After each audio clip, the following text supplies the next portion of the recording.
Pagdating sa texture ng kanyang grip, napaka-rough, kaya naman hindi mag-slip yung kamay nyo dito kapag nagmamaneho kayo ng motor ninyo. Sa mga naghahanap dyan ng handle grip para sa inyong mga motor, well, ito yung may re-recommend ko guys, itong handle grip na flame. So this one guys is napakamura lang yet napaka-quality.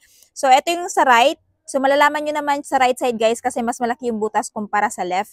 And at the same time, this one guys nagkakalaga lamang ng 190 pesos. Sulit na siya guys kung bibilhin nyo para sa inyong motor. And this one is universal.